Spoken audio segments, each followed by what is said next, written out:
Magandang gabi, Philippine Air Force. Alamin natin na maging ilagay tayo ng panahon ngayong gabi at para sa mga susunod na araw.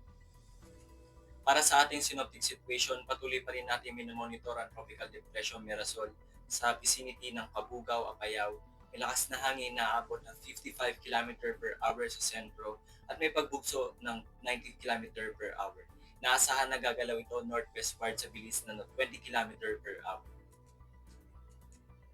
Habang isang tropical depression pa rin ang ating minomonitor sa labas ng Philippine Area of Responsibility na nasa layo na 1,245 km/h ng Southern Luzon at may lakas na hangin ng 45 km/h sa sentro at may pagbugso na abot na 55 km/h.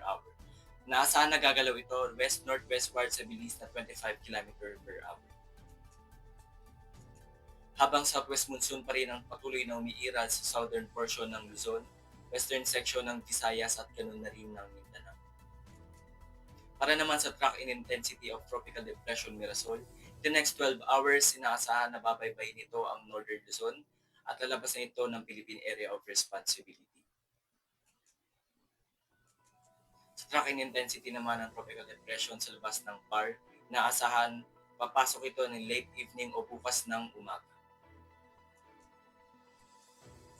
Nakataas naman sa signal number 1 ng Northern Luzon, particular na sa lugar ng Batanes, Babuyan Island, Ilocos Norte, Apayao, Cagayan, Abra, Kalinga, Ilocos Sur, Mountain Province, Ifugao, Benguet, La Union, ganoon na rin sa northern portion ng Nueva Vizcaya, Quirino at Isabela.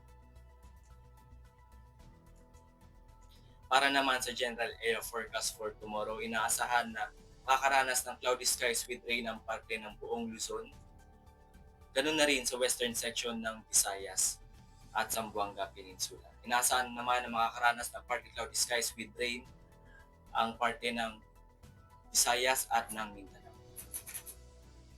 Para naman sa loob ng 3 days forecast over Metro Manila, inaasahan sa loob ng 2 araw na mula ng Biyernes hanggang Sabado, makakaranas ito ng partly cloudy skies with rain.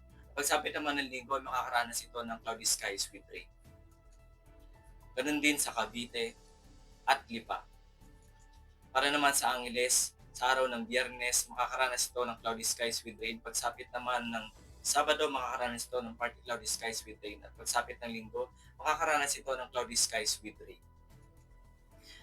Dating naman ng Puerto Princesa, naasahan sa loob ng 2 araw, pagsapit ng Biyernes at Sabado, makakaranas ng partly cloudy skies with rain. Pagsapit ng Linggo, makakaranas ito ng cloudy skies with rain.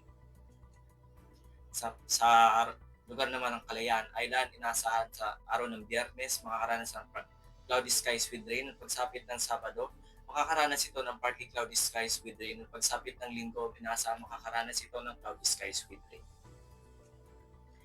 Over Lapu-Lapu, sa loob ng 3 araw, makakaranas ito ng partly cloudy skies with rain. Ganun din sa Zamboanga at ng Davao. Para naman sa astronomical information, ang haring araw ay lumubog ng 17:56 at sisikat bukas ng umaga ng 05:45. Para naman sa moon illumination, we have 19% decreasing. Para laging manatiling updated sa lagay ng panahon, maaari lamang i-like, share at i-follow ang aming mga social media platforms ng Air Force Weather Center. At sa ngalan ng aming commanding officer na si Colonel Alvin John Cugador, PAF GSC, ako si A2C Barry C. Valenzuela, Philippine Air Force, your weather broadcaster ng Air Force Weather Center. Muli magandang gabi at maraming salamat.